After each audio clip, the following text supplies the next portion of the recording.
Come on in, have a seat. It's great to see everybody. With a show of hands, I'm curious. Who was at TechCrunch last week? Who did you like seeing at TechCrunch? Everyone. All right, that's helpful. Did you see Shaq? He's a big guy, huh? Great. Anybody else? Any favorites, people you connected with at TechCrunch? Anyone? TechCrunch? Yeah? I went there and I connected with a very promising startup called Called Carvis. Carvis? Yes, and they were bringing like AI to inspect cars for sellers. For inspect the cars for sellers. That's pretty interesting. 2.5 weeks ago, I talked to a gentleman here in class who had his bike, was leaving with his bike, and he worked at Redwood. And we talked about J.B. Strobel. Is he here by chance? That was me, but I worked at QuantumScape. J.B. Strobel's on my board. Thank you. So I went to TechCrunch to hear him speak and connected with him afterwards, so we can get him to speak afterwards. Yes, it just seemed, sometimes things happen. Does that ever happen to you, all the things unfold, you talk about someone and then you see them the next day? So there you go. Thank you. Glad you connected. We are super lucky today because not only do we have Cal grads, but we have 2 Cal grads who are just out of school. They have been active in the entrepreneurial space for quite a while. And both of them are going to share a little bit about their businesses in a pitch, kind of like we did last week, which I thought worked pretty well. And then I think it would be nice to have, we were going to do a fireside chat, but as you all have questions, just raise your hand. It kind of keeps it more active, and then we don't save it all until the end. And Sukriti and Amy hopefully will be able to pass the microphones around, or the microphone around pretty quickly. Fantastic. So Amy Jane, I think you know, because Amy is our class coordinator. If you've ever taken a Satarja Center course, you will have seen Amy, because she seems to be all over the place. She's a data science major, and she's going to be introducing Kai in just a minute. And Osaid? Osaid. Okay. I know nothing about Osaid, except this. He is willing to take a risk. When I asked him, reached out, he was willing to introduce pretty much any speaker. And I really appreciate that from someone. So you're incredibly open-minded and incredibly brave. Did you know that? No, I know that. Now you know that. And what year are you? I'm a sophomore. So both of you are sophomores. Fantastic. Yeah, it's the year of the sophomores up here. So I'll let you all take it away and introduce our speakers. And I think after you both kind of stand up, and if you want, you can sit here. And then Sam, I think you'll go first after you're introduced. Hold on. Okay, welcome everybody. All right, thank you so much for the intro, Vicki. I'm really excited to be introducing Kai. Get ready for a speaker of the day and step into a world where our devices can truly hear us. Kai Koerber, a standout student from UC Berkeley, go Bears, has transformed this futuristic idea into today's reality.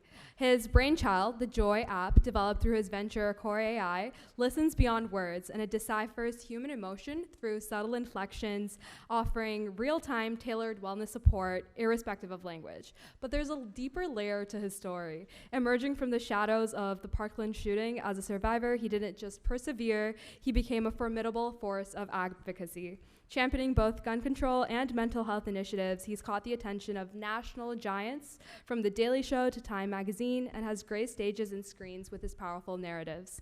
As you listen to Kai, expect a journey through the frontiers of tech, the depths of human emotion, and a testament to the spirit of resilience. I could not be more excited to announce to you one of our incredible speakers lined up for today, Mr. Kai. Okay.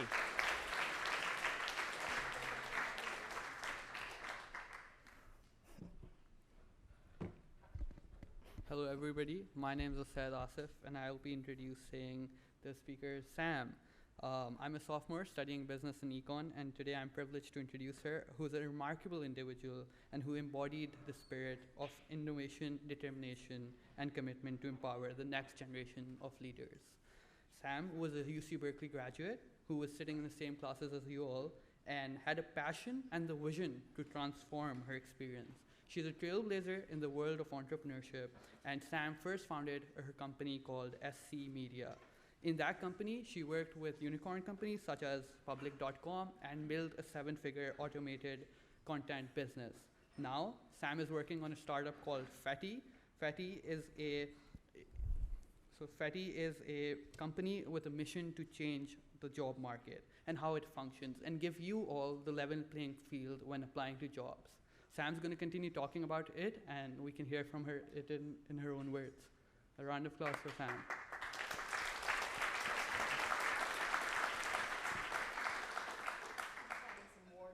We're just working through some of these technical difficulties, but thank you, Vicky, for inviting me here tonight. Thank you, the Berkeley community, for having me.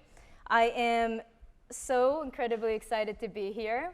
I actually remember taking this class my freshman year of college. I was sitting, I think, in one of these seats in the 3rd row. And the Newton Lecture Series is by far my favorite class at Cal. And this class has left such an incredible impact on my career. The lessons I learned throughout this class has acted as a guiding light throughout my career. So when Vicky approached me with the request to share some of the most valuable pieces of advice I had for aspiring entrepreneurs tonight, I jumped at the chance. I thought to myself, it's a really big question to ask, and I thought about it for a while. But the more I thought about it, the more I realized that my advice for aspiring entrepreneurs can be distilled in just a couple simple words. Those few words are, the path to success is not linear. Frankly, entrepreneurship is a lot like finding yourself in a dark room with only a flashlight, and at any moment, you can only see 4 feet ahead of you. That is exactly what building a business feels like to me on a daily basis. Now, I'm gonna tell you a story of exactly what I mean. Not long ago, I found myself in the biggest meeting of my career with a multinational retail chain that produces hundreds and hundreds of billions of dollars of revenue every year. It had taken me months to get in that room, months of persistent effort to just land that meeting. I was in that meeting because I was building Fetti, a platform that was just going to change the way Gen Z got jobs. We were going to use the power of video to connect emerging talent, like yourself, to brands that match your values. Our user growth at that time was skyrocketing. We were doing sales meetings, and they were going well. But I found myself that day in the biggest meeting of my career, just absolutely miserable. I hated it. And I found myself just zoning out during that meeting, wondering to myself, why am I here? And I really struggled with that. We had assembled this exceptional team of recruiting experts, people like Austin and Carmen, who had 10 plus years of experience recruiting at companies like Google, Meta, Airbnb, LinkedIn, Uber, the list goes on. On the surface, everything was amazing. I mean, we had raised about $250,000 at the idea stage. We had garnered a ton of press interest with our launch, and we had experienced parabolic user growth. We even managed to secure industry advisors, industry leaders as advisors. I mean, I personally had the former SVP of global sales at OpenTable personally sitting on my sales meetings and basically hand-holding me along the way, giving me tips. It was pretty much every entrepreneur's dream. In the spirit of this class, I wanted to take a few moments and talk about how and why we managed to get those advisors. So I'm gonna start with the why. Great advisors are important because in that dark room that is entrepreneurship, with that flashlight, they have the ability to see beyond that 4 feet. What I mean by that is that advisors can offer high-level advice. They can anticipate shortcomings in your strategies because they've been there before. They've built that successful business. And finally, they can make critical networking intros. Now, let's dive into the more important part, the how. So when I started Fetti, I conducted a self-assessment of my core competencies. On the right side, this is an old slide I'm not realizing, but on the right side of that self-assessment was my skills. I had marketing, growth, and operations. On the left side were my weaknesses, public speaking and pitching. Based on that chart, I knew that formal pitching wasn't really my forte, but I had a proven track record. I'd built that $1 million business, and I could demonstrate growth. And I knew that if I just got somebody in a room one-on-one with me in a casual setting, I could convince them of my vision. That's the amazing thing about entrepreneurship. It's not a one-size-fits-all journey. You have the freedom to forge your own path. To raise our first round of funding, I attended networking events, and I would just show our product demo to anybody that would listen. I would explain to them that we were gaining traction, and I would ask questions for advice where I needed it. And I would listen to their advice very attentively. If that conversation piqued my interest, I would follow up with them after that event, and I would schedule a second meeting for them to dive deeper into that piece of advice. Over time, those conversations gradually evolved into advisor agreements and safe notes. For those of you that don't know, safe notes are usually the preferred legal vehicle for early stage startup investments. So I created this, I attached this template that you guys can use for outreach. If you guys are planning to raise money, you're planning to find advisors, or you just want to network with industry professionals, this is a great way to do this. It's a very simple framework, so I'm going to go over it line by line for you guys. First line, it's easy. Have a compliment ready. If you're asking them for advice, that should be in your back pocket. Second line, have your ask. A couple simple words, asking a specific piece of advice. That third line is probably the most important part of this email. Have a line showcasing your context on why that's important. Why does their advice change your career? How does it help you accomplish your goals? Fourth line, be very transparent about your ask and your depth of knowledge with that ask. So you can see there, I was very honest. I was launching my company. I knew we needed some sort of PR and media, but I had no idea how to do it. So that's exactly how I explained it. And then finally, at the bottom, if you're working on a product, have an elevator pitch there. Just 2 to 3 sentences explaining what you're working on. I think this is a really great framework, so use it, adapt it, and then you won't regret it. Okay, so we're moving on now. That was Fetti's backstory. Let's get back to that meeting that I hated. So I'm sitting there. I'm in the biggest meeting of my career, and I found myself extremely unhappy. But why? Well, this is really because the product that we had built didn't align with my vision or my passion. When I started Fetti, I fell in the trap of following that Silicon Valley checklist. We had excelled at getting through that checklist. We had built a business that was fundable and that was media grabbing. But in all honesty, it didn't match my passions, my vision, or my skill sets. I realized that the product that we built were serving hiring teams, not really Gen Z. And I knew that in that meeting that day, I was not going to spend the next 5 years of my life helping billion-dollar corporations fill $15 an hour jobs. So I turned back to my original vision, helping Gen Z become thriving adults. I wanted to build a trusted digital mentor for living an adult life, a product that I wish I had when I was in college. You see, when I was searching for my first internship, I went to the Career Center for advice, and then I went to my parents. But I found out the advice was a bit outdated and lacked industry-specific context. So I turned to Google. I went on Google, I searched, how do I create a resume? I just saw an abundance of SEO articles that didn't really give me the answers I was looking for. So we built Fetti to be Gen Z's go-to platform for wealth, health, and happiness advice. Just like our advisors allowed us to see past that 4 feet in that dark room, Fetti looks to do the same for you. We propel our career forward. We will propel your career forward by bringing industry experts to your laptop to give you advice. We offer real resources made by industry experts with 100+ years of combined recruiting experience at companies like Meta, Google, LinkedIn, Handshakes, and more. We cover topics such as how do you get your resume past the ATS system, the applicant tracking system, a system that Forbes claims to reject 75% of qualified applicants. Once you've landed that dream job, it's time to think about advancement. I mean, I'm sure all of you are incredibly ambitious. You're going to Berkeley. Fetti brings career experts to give you career advancement advice. For example, how do you properly engage in a one-on-one meeting with your manager? How do you foster a meaningful relationship so hopefully you get that raise? But the truth is, being a thriving adult and living a thriving life goes far beyond your career. So we brought in experts like Cherie Hewley, who is the executive coach to many C-suite execs at YouTube, Google. You can think, I think one of our clients is the CMO of YouTube.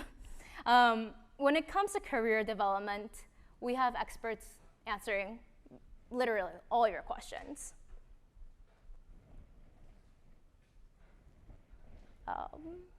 Sorry, I think we're missing a slide here, but we have experts answering all your questions. During that process, when we were relaunching Fetti, I personally conducted over 100 user interviews with students and young professionals like yourself to gain a deeper understanding of your needs. I collaborated with our team of recruiting experts as well as career development experts to create hundreds of no BS resources to address those very needs. When Fetti 2.0 went live, we received hundreds of messages like this one on the screen. The response was frankly overwhelming. I'm thrilled to announce that today I have the pleasure of working on and growing a product that I'm extremely proud of every day. If I wanted to leave you with one thought, it was this. While the journey of entrepreneurship may not be linear, it is incredibly rewarding. Though you may not have complete control over your future or your destiny, you do have the strength as well as the power to forge your own path. I just wanted to take a moment and express my gratitude to Vicky and everybody here for taking the time to listen to this and welcoming here tonight. I wish I could stand up here and give you more advice all night, but that's exactly what we built Fetti for. Thank you guys so much, and go Bears.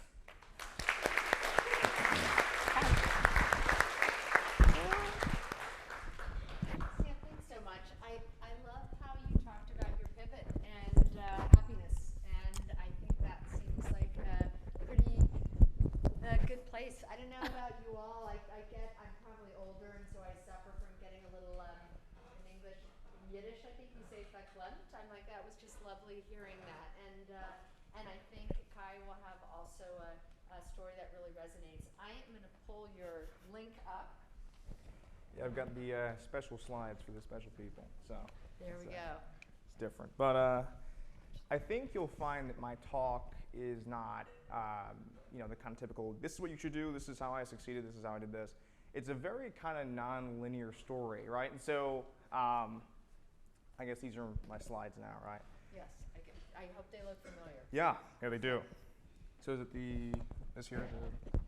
Cool, okay, sneak peek. Anyway, so I came to Cal, I had no idea what I wanted to do as far as businesses or anything like that. I just knew that I wanted to start a company because everyone in my family for the past 100 years or so had been doing startup stuff in some way, shape, or form. And so it was something, it wasn't really like a, I want to do this, it was more like a calling in my family, like a rite of passage. And so I want to bring this, the kind of confusion that I had of coming in here as a person who had no idea, ended up starting an AI company before it was cool, to kind of show you that if you have no idea what you want to do, that's a perfectly great place to start because it's where some of the best people can start. And so the next slide is a good one for me. So for me, I'm a Parkland shooting survivor, and I've given keynote talks at universities about wellness and things like that, and also leading people through exercises that are key towards their emotional state. So for instance, it's like how to combat grief, how to come back from trauma, things like that, or even really just how to get back up from a really bad day, right? Like say you failed that exam, like, oh my God, I got another one tomorrow, ace that one tomorrow, stuff like that. Just everything from the extreme to the regular is stuff I did in my conferences. And so for me, I was passionate about wellness, and so I started a wellness app. And so this one right here is one of my favorite photos of the journey because it's like, I'm recording the first practice for the Joy app. And so we had no furniture in this room. It was my friend's house, and I was just staying there. And we had literally no tables, no nothing. So that's a trash can with the microphone on it. And then there is a turned over wicker hamper for my laptop, just me sitting in this room. And just really one of the greatest kind of moments of the company story. And so I guess I'll kind of explain also why we settled on kind of building an AI wellness app, right? So I mentioned that in these keynote talks I would lead people through exercises that were keyed towards their emotional states, right? And so people really like this, how to come back from a specific feeling. And so I wanted to bring that experience home to people in a way that kind of made sense, and in a way that wasn't like, oh, your grandmother telling you how to breathe or meditate or things like that. And so we settled on something like this, or I guess, so I'll talk about this first. But so basically, over the course of this journey, that photo was about a year into the kind of the build process of us working on the app and things like that.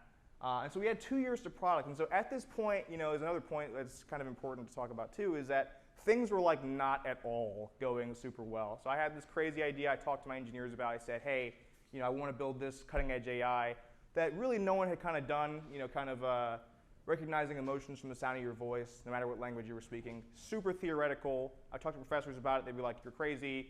This is not going to work, et cetera. And so, kind of that whole weird radical journey, we're in the middle of this with the long hair and the trash cans everywhere. But yeah, so I guess the next. Just in case you all didn't already do it, you can download the Joy okay. app. That's a plug. Thank you, Vicky. Sure. So it's called the Joy AI Wellness Platform. We're on iOS, and so we're working on Android. It's coming up soon. So I'm sorry to you guys with the green bubbles, but coming up. And so yeah, it took us kind of 2 years to get to that point of this next slide here, where we have this wellness app that can recognize how you feel from the sound of your voice in real time, and then bring you to wellness content that meets your emotional needs. And so I guess can I play the demo over here too? Ooh, yes. I don't know how. It's a video thing. I don't. Oh, you do have a video. Yeah. Let's see. Is it right there? Yeah, it's right there. So just here, I'll be your Dana on this one. I think it'll just go from here. Yeah. So you open it up, you hit record, you say anything you want to say in any language you want, for however long you want. So then it loads for a second. It's thinking. And so, basically after that, let's say in this case, this guy was feeling happy. We can then kind of engage in practices that, meet your emotional needs, or at least our best attempt to do that. And so the practices, came from guys over at Berkeley and a bunch of other friends of theirs as well. And so I guess another important thing too is so after listening to the practice, you can then directly engage in it. So let's say talk yourself through whatever the exercise is. And then kind of record that experience and save it in to kind of come back to it for later. And so yeah, that's essentially what we did. And so I guess download it on the App Store if you like wellness and mindfulness and you want to try something that's under a minute long. Yeah, so that's what we did. But let's see. Go to the. Do I have to get out of there? Yeah, get back to the next one. But yeah, so I guess also an interesting one too is that your crazy ideas can work. So if someone says, because this was an idea that everyone literally just completely did not believe in for a very long time, and so that's where we ended up. That one came out, I guess, on the far left 6 days ago now, I guess. And so yeah, from really sitting with the trash cans and no one believing and people telling me it wasn't going to work, we landed an article in Fast Company, and yeah. So I guess this journey is. The journey in the startup process is not at all linear. It's full of a lot of people kind of saying that you can't do something. But it's about kind of believing within yourself that you can accomplish what you truly believe in and what you want to do. Even against all the kind of technical, theoretical, and personal odds you're going to come across. So yeah, I hope that was semi-inspirational and cool. But yeah, so that's me in a nutshell.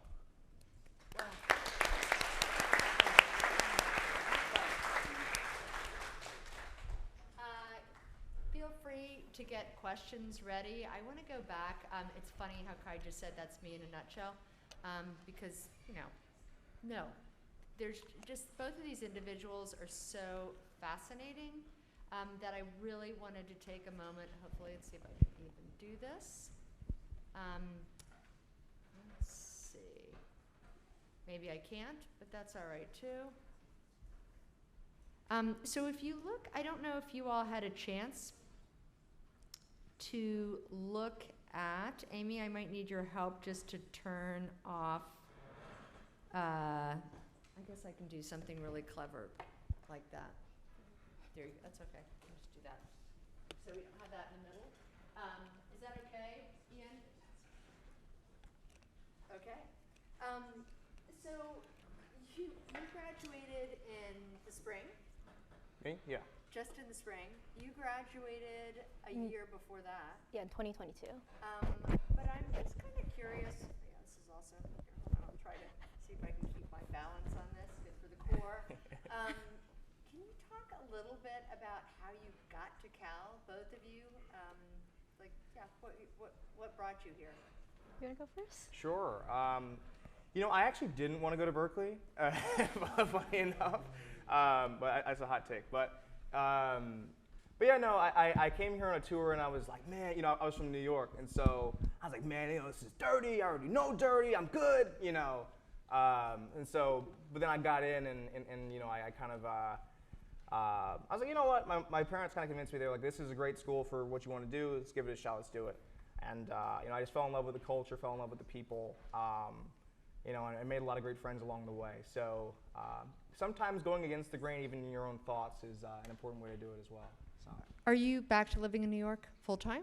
Between New York and Florida. Okay. Yeah. What about you, Sam? Much like Kai, I also did not want to come to Berkeley. But We did not practice this before. yeah, I'm going to be honest. I came here for the in-state tuition, yes. But I'm so glad I came here because I always wanted to be an entrepreneur, and Berkeley is the place to be for that. So it's interesting that you say that. So, you know, we're from all over the place. I'm sure there's some people that were from like Palo Alto, that area. Actually, I should say Sam's CTO is also, Dan is also here in the audience. But Stanford's also great. Why not Stanford besides the tuition? Oh, frankly, I didn't get in. Else I probably would have gone. There you go. No comment. Yeah. Columbia? You know. NYU? Great schools on the East Coast as well. You know, great schools.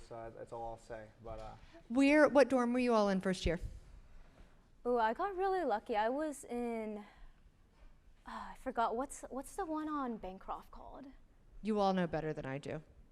It starts On with, what's that dorm on Bancroft called?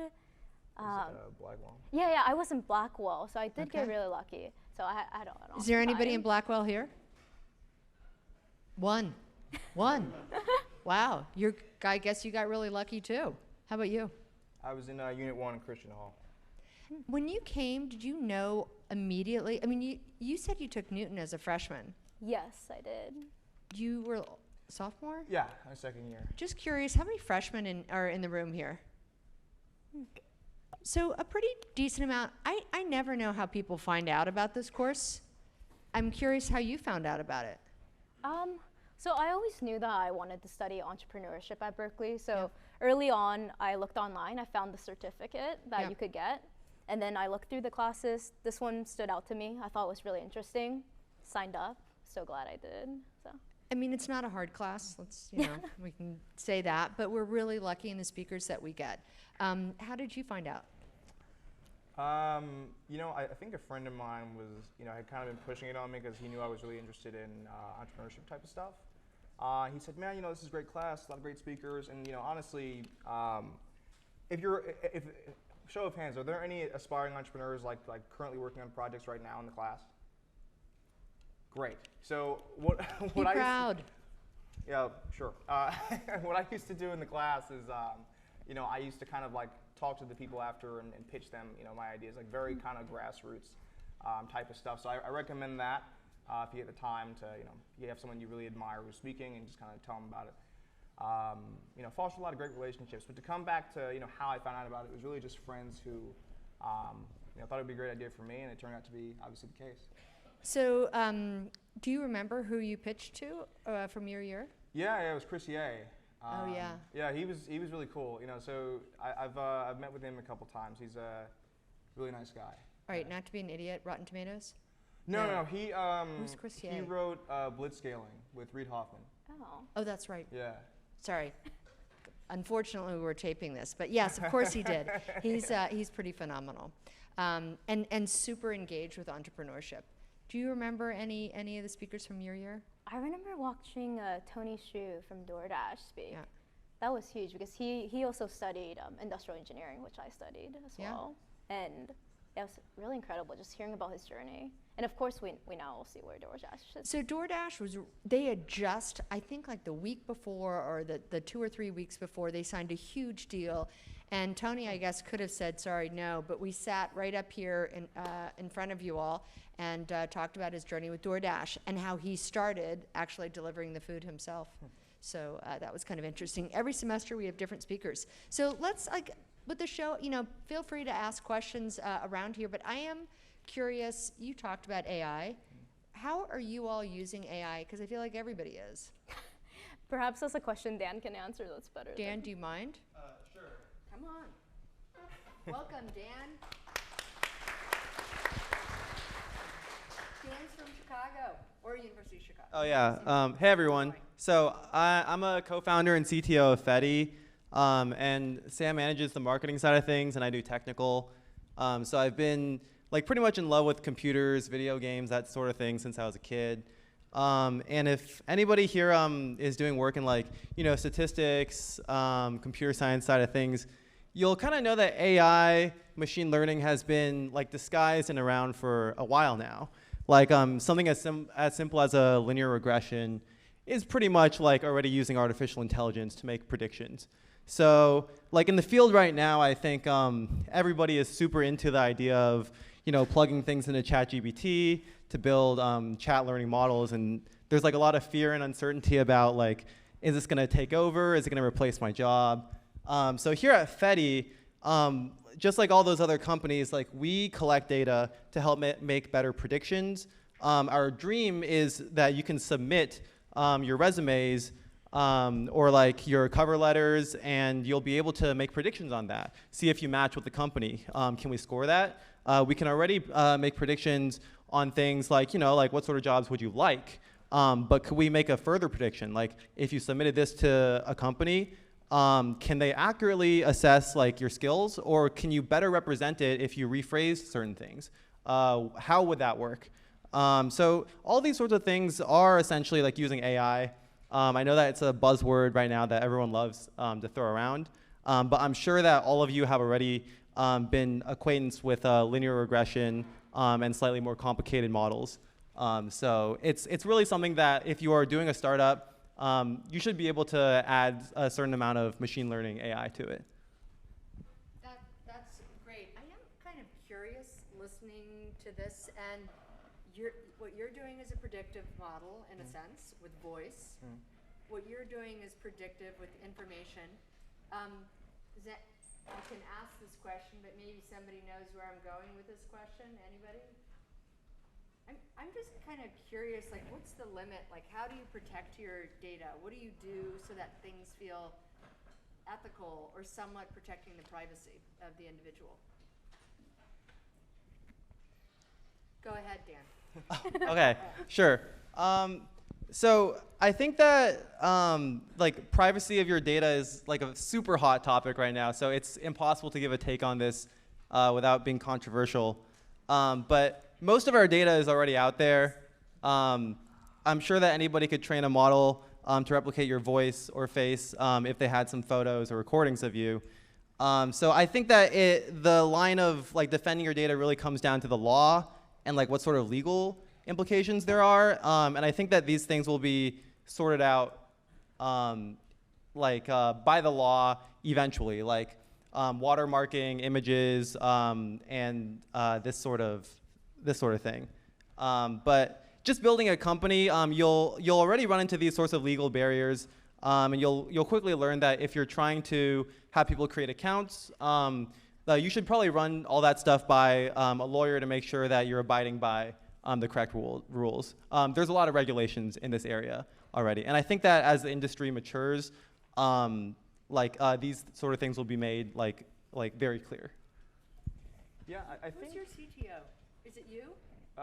It's my co-founder, Jasper, and then also jointly me too. But to talk about the AI data privacy kind of question, so this is something we thought about really early on, and so we wanted to make sure that all the data that we were gathering from users was anonymized, so that when we were kind of retraining our models and doing stuff like that, and also just gathering data sets and information on users, that everyone was kind of secure as was within reason.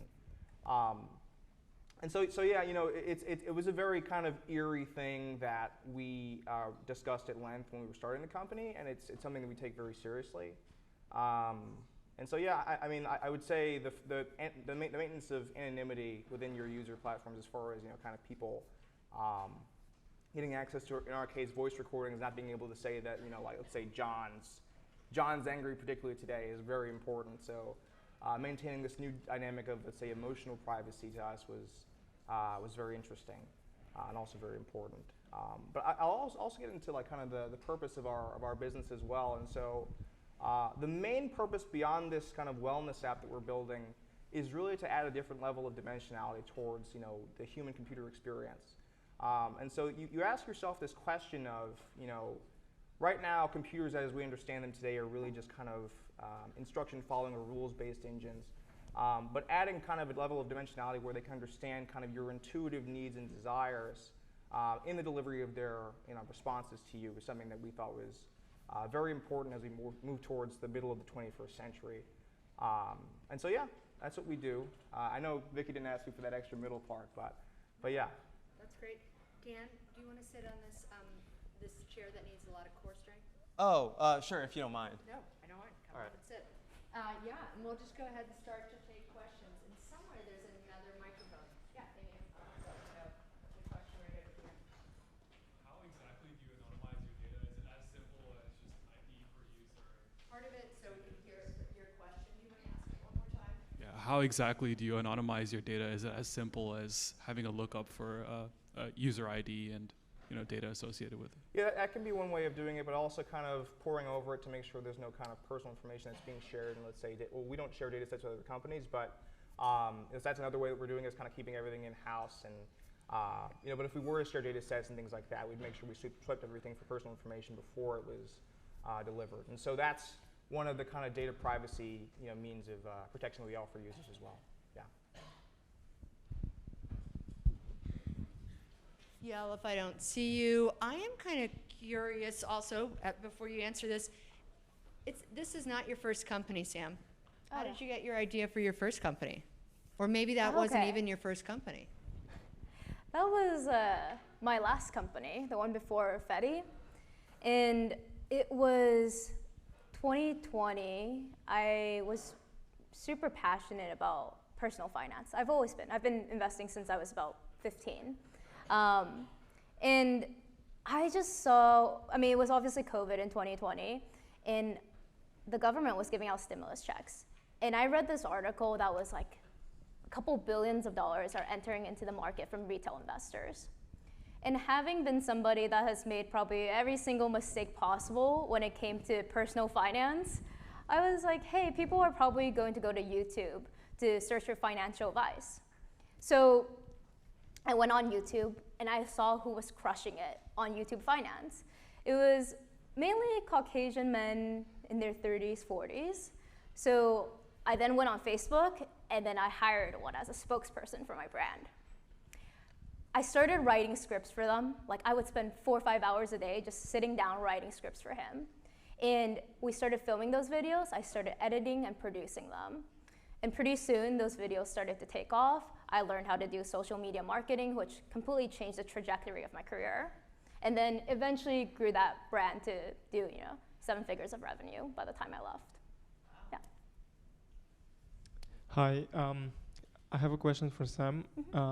You said that you took this class in your freshman year, and I was just curious. After you finished this course, did you try to get into entrepreneurship right away? Did you just start learning about it, like taking classes or like reading resources, and then when you felt like you were ready, you started your company in 2021, or how was like the story behind it?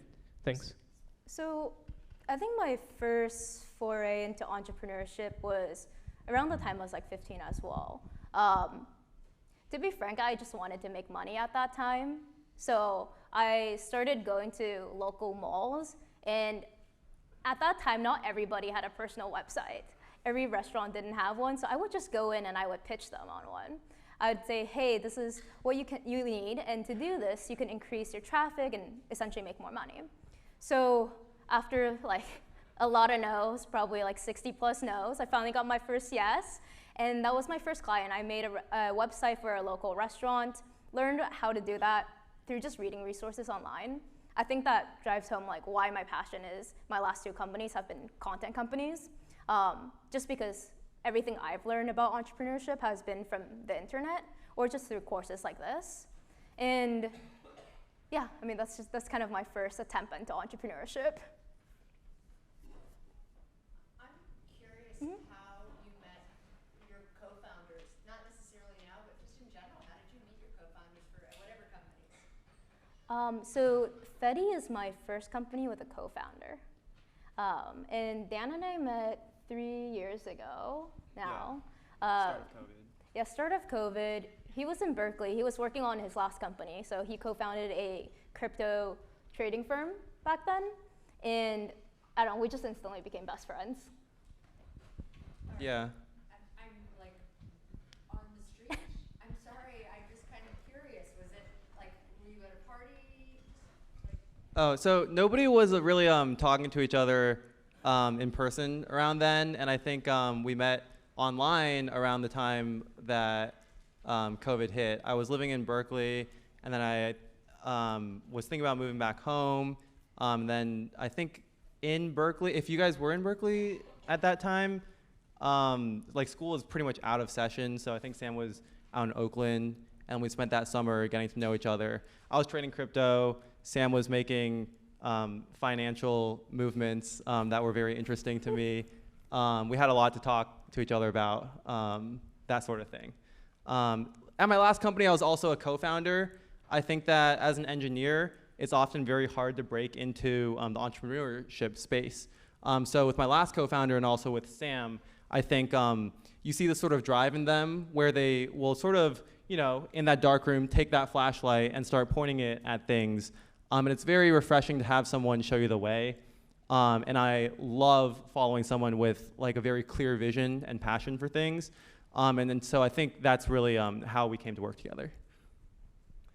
Yeah, so as far as how I met my co-founder, it's kind of not the typical founder story as far as like co-founders meeting each other. So I currently run, and I've, for the past 3 years, I've run a research team, through data science discovery that kind of, builds cool, fun AI projects, and so that spun out into this company. And so I actually interviewed him as like, he was one of the guys that I was like, wow, this dude is a genius, and so I guess just working together for, let's say, about a year and a half, and kind of seeing how great he was at everything, and how well we worked together, and how kind of it was like a friendship dynamic, and also just like a great teammate, kind of brought a level of balance into my workflow that most people just didn't. And so I think that was, probably the main thing that was like, when I was forming the company, I was like, hey, dude, like, you're getting a piece of this. So, yeah, it was definitely kind of an unorthodox story, more research oriented, but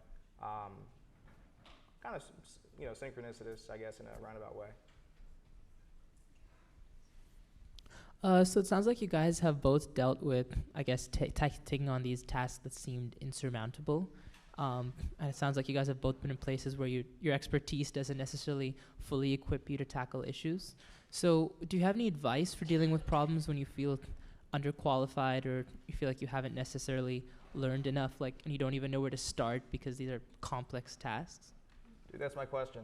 That is 100% my question. Like, so when I started, my research team, which is kind of like a bit older than my company, I was 19, right? So I knew, like, I would say I was not an expert to any stretch of the imagination in really any topic. I really just kind of gotten into computer science. But the best thing I could tell you is just get really like granularly into, in my case, it was reading research papers, like figuring out what my interest was for my specific domain.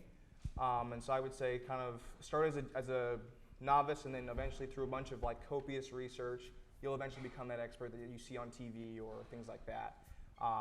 You know, and so that's the path I'd recommend. My take is if you already knew everything, you would have already built that successful company, right? So a lot of the times in a startup, you're kind of working on the product, and as you go, you just try to close those knowledge gaps, whether that's through resources, like Kai mentioned, or it's finding advisors or finding people to give you that industry expertise. So just don't be afraid, just go for it. To bite further off on her question, like you're never gonna know everything about one topic, because when you're building something, especially as you start to think about like shipping products, there's always something that pops up at you like, oh my God, I have no idea how this even happened. Because it's a very kind of unique thing that school doesn't really teach you how to do. And so I would say that the only way to get through it is kind of perseverance, research, and dedication. Yeah, and you know what's interesting? Knowing that you don't know is the first step, because there are things that you don't even know that you need to know. So that's a really good indication you're on the right track.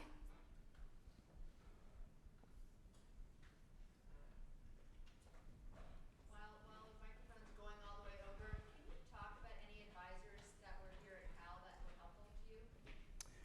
Yeah, so you guys heard of the happiness professor, like that guy, Dr. Keltner, big happiness class? So he's a good personal friend of mine, and so he was the original co-sponsor of my research team when I was a sophomore out here. And so yeah, I would say he was probably the biggest force as far as helping me kind of establish the confidence to meet with the kinds of experts that I need to meet with, and also building the kind of complex systems that I wanted to build. And so that goes into another point, is like, these professors, like the Nobel Prize winning guys that teach your classes and things like that, please speak to them and ask them the kind of weird questions that are not about homework. They love it. They absolutely love those questions about like, oh, I'm working on this cool project. How can I, do this differently, or what would make this process more efficient? They love it because they're tinkerers at heart. And so I would say, definitely kind of go after those relationships. I have a question. I think for us, Victoria, when you introduced us to Showmate News for Fetti, that was an incredible experience for Dan and I. I mean, I don't know if Dan wants to elaborate on that a little bit. He completely changed the way that we thought about our data and how we were going to build predictive models. He gave us a lot of structure in just a short 30-minute conversation. So Showmate teaches Amazoogle. Has anybody taken that, or is anybody planning to take that? I think he's teaching next semester. So when I talked to Sam, I can't even remember how or why you reached out, but immediately I just was like, you should probably be talking to Showmate. And Showmate also is at Onset Ventures. He's a Cal grad and older, and he's been a partner at Onset, and this is interesting in terms of like subscription models and using data. Yeah, actually talking to him was very life-changing, and I think it goes into why finding advisors early on in your career can be very helpful in ways that you don't even know you need. Because he basically talks about how, any company that you're building, if you want it to become something big, something great, ultimately it comes down to collecting the data and being able to use that in powerful ways. I think of DoorDash, it's a food delivery app. It's really an app that can guess, hey, what does this guy want to eat right now? How much would it cost to get someone else to bring it to him? Like Uber, it's an app that gives you rides. No, it's actually an app that guesses, hey, what's the traffic congestion going to be like right now, and what is it worth to get a driver to move a person from here to there? Like Airbnb, it's the same thing. It's like, what does it cost to actually live at this moment, at this point in time? Like the vacation times are different than the off times. And so no matter what company you're building, like at Fetti, it's the same thing. Even if you're not actively making useful predictions right now, It's something that you're going to want to think about doing in the future. Like, how am I going to collect that data, and what is it actually going to let me predict in the future? All the big companies, big tech companies, that's exactly what they're doing. So basically, for a smaller startup company, machine learning company, how exactly do you get your training data? How, like, because if you're a Google, obviously you get that data just through traffic on the websites. But like, if you start up, how do you train your models? Well, I mean, it depends on what your specific purpose is, right? Like, I mean, some of it, if you're, working on different kinds of language models, right? A lot of that stuff's on the internet. You can kind of pick and choose your architectures. I would say it really isn't so much the actual algorithms themselves, or a lot of time the data, because there's tons of articles out there now about how no matter what company it is, let's say it's Amazon, Facebook, Google, Microsoft, these billion-dollar AI companies, everybody has the same data sets. Everybody has access to the same resources. So you talk about how the biggest kind of competitor to all these big 5 companies right now is open source. And the reason for that is because, again, everyone has access to the same information. So, because I think we're in a really interesting time in machine learning and computer science right now, because there's never been a time where a guy in his garage or in his wherever could have access to the same kind of in-depth knowledge and information and kind of algorithmic processes that a multi-billion-dollar multinational conglomerate corporation has, and to build faster than they can. And so I would say it's a great time to start an artificial intelligence company, and then and I hope that also answers your question about where you get the data from. Yeah, if it's open source, makes sense. Okay, I didn't know that. Okay. Yeah, there you go.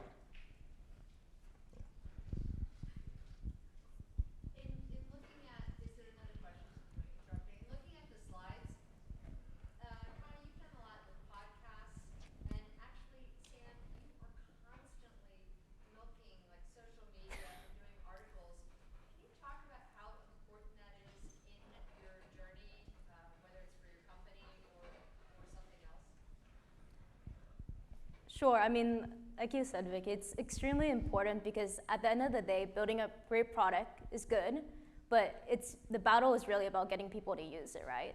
So a core part of our strategy at Fetti has been writing those op-eds, right, and getting quoted in press.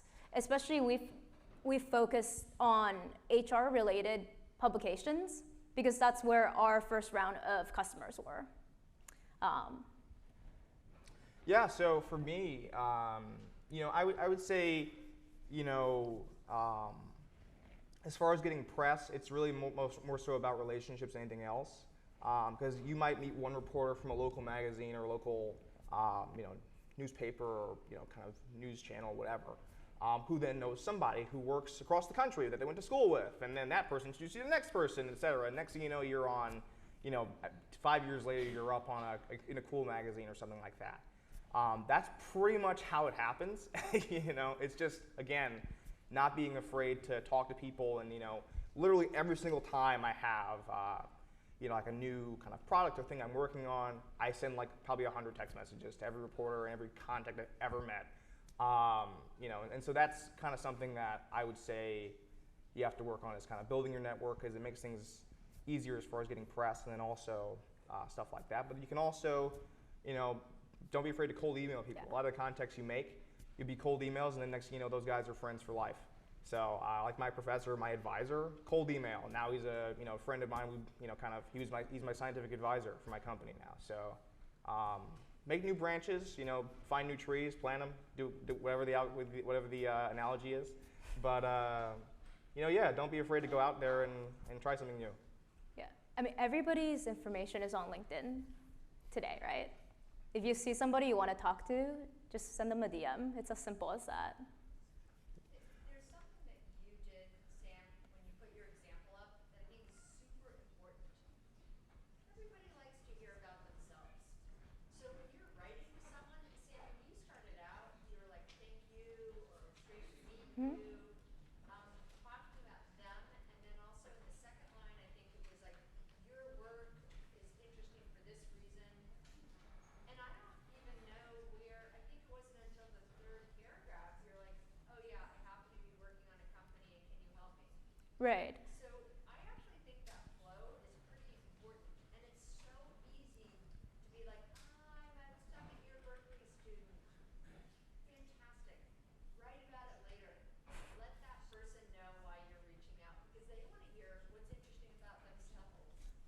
Yeah, and once they help you, close the feedback loop, right? Let's say they gave you a great piece of advice or a great piece of information, write back to them, tell them how that impacted you. That will really motivate them to help you the next time and the time after that. So, I mean, this is just something to think about. One thing I'd also say is that like there are going to be times where people are like not always super nice to you. Yeah. So I would also caution you to just be kind always, because the person who's not kind to you today might turn around, let's say 3 years from now, and end up being the person who helps you the most. And that's happened in my life, you know, multiple times. So I would say definitely always be nice, because you don't want anyone to ever have something bad to say about you. Because if they say something negative to you or whatever, that's on them, but you're in control of your response to that always. So, you know, be positive. Can you talk about where you all are now in your journey? What comes next for the app and for your company? You go first. Yeah, so I talked a lot about kind of changing the way we interface with computers, and so for me, I guess the ultimate goal, I mean, we're working on probably now is, you know, kind of an emotionally intuitive voice assistant would be interesting. So, so yeah, without getting into too much detail, that'll be something we launch probably Q4 2020 or Q2 2024. And so, yeah, hopefully it has a cool website and you can, you know, talk to it and stuff like that.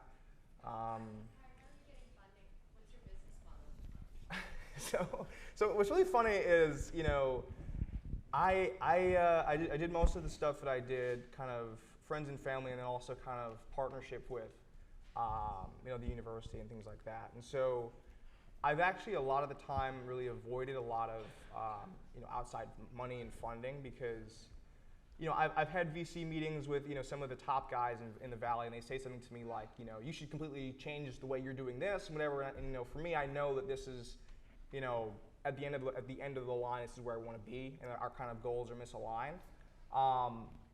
And so, you know, I haven't reached a place yet where I've really wanted to take outside money from anybody, but at the same time, I still kind of maintain the relationships with people. I send the updates and the emails and say what's up, make friends. You know, yeah. So I would say that's kind of where I'm at. Yeah. Yell it, man, yell it. So what's your burn rate? How much are you spending a month? You know, I don't want to answer that question, buddy. But, but yeah, I hope that gives you some idea. What about you, Sam? What comes next for you all? So we just crossed our 10,000th user not too long ago, so we're pretty excited about that. I think next up for us is hitting the 250K user mark. You know, our goal largely is to just help more students find fulfilling careers. So as long as we can continue to trend upwards with that, I think that's something that Dan and I are really just invested and laser focused on.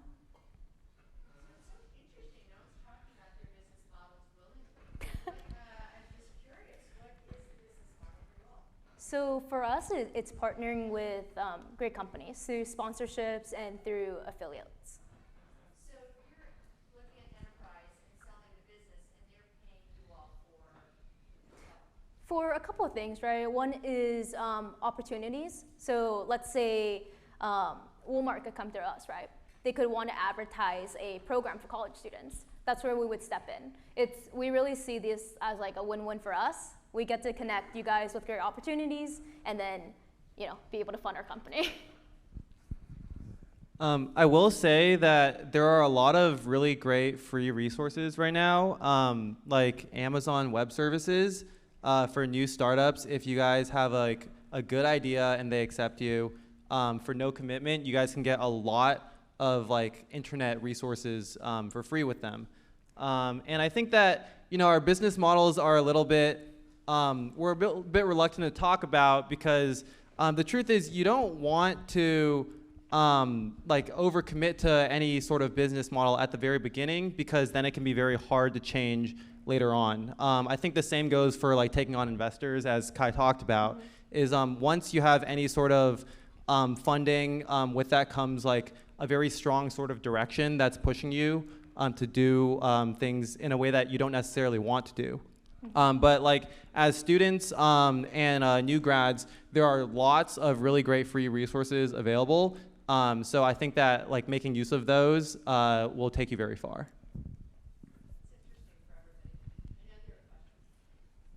Yeah, I have a question to Kai. Okay.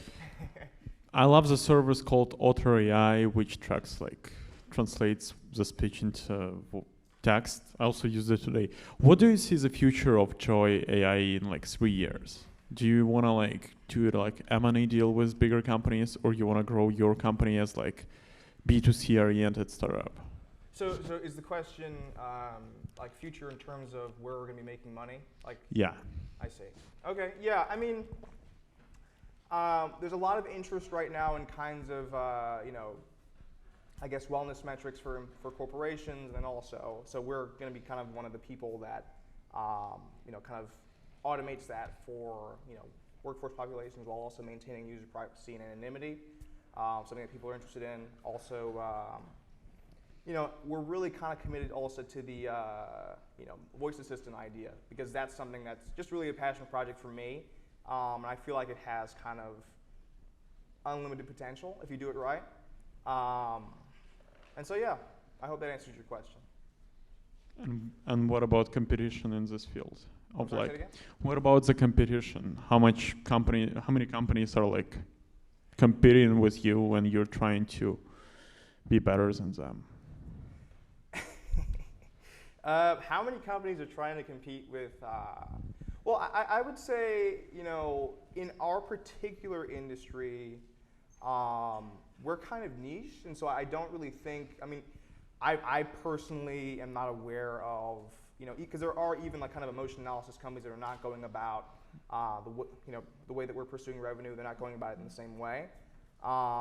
And it kind of also just kind of developed out of my own personal conversations with a lot of people who wanted some of these services. And so I would say the field is kind of small, but it'll probably grow to about 10x the size in maybe 10 years. But yeah. Gotcha.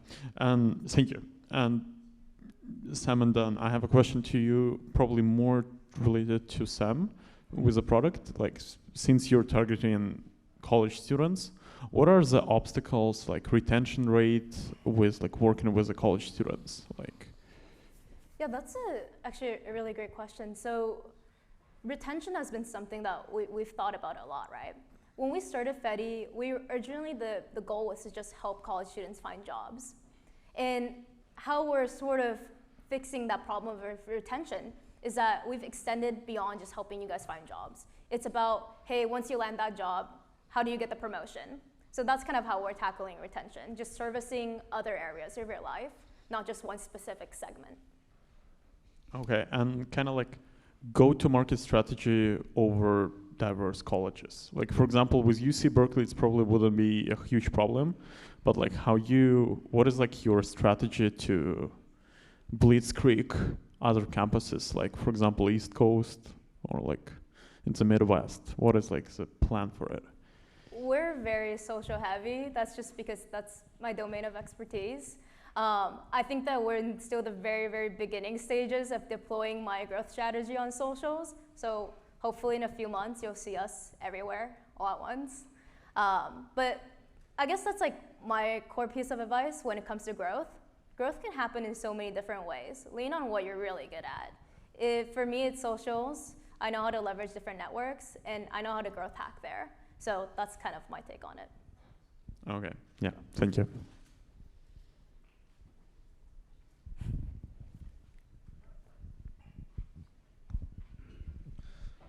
So this is a question for everyone, but when you're going through the ideation process, like even before you're founding your companies, I'm sure you've had like, you know, a parking lot full of great ideas, but like what is it about a certain idea that makes you kind of fully jump into it? Is it like outside validation? Is it kind of, you know, any sort of internal beliefs, or kind of how does that work? For me, it's always started off with internal beliefs. I got the first idea for Fetti because in my last company, we went out and we hired a few hundred contractors. And for anybody that's ever hired anybody, you know that it is the most time-consuming and resource-consuming task you can do. And I really wanted to find a way for us to hire a lot of contractors for a lot less time and a lot less money. So I started creating videos, and I asked my team to produce these videos where we would go on social media and we would say that we're hiring. To my surprise, those videos got us better leads than other job platforms like LinkedIn and Indeed at probably a tenth of the cost. So that was my first conviction for what we were building at Fetti.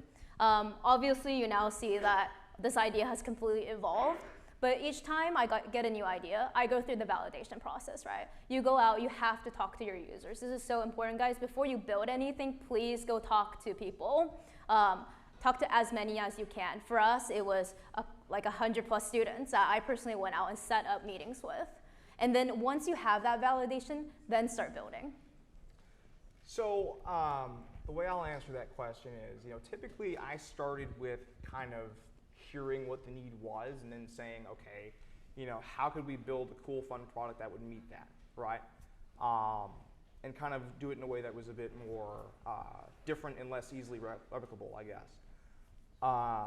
And so I guess kind of start with the problem and try to work towards a solution is more so my approach. So when I started to kind of think about the workplace stuff, I went out and I talked to people in HR, I talked to people at different companies, and they kind of told me, like, this is what we want, this is how we want it done. So I would say it would save you a lot of time to do it that way, as opposed to building something first and then trying to sell it to somebody after. Because you'll find that a lot of people want things their way, especially in the business world for B2B. So it makes things a bit faster.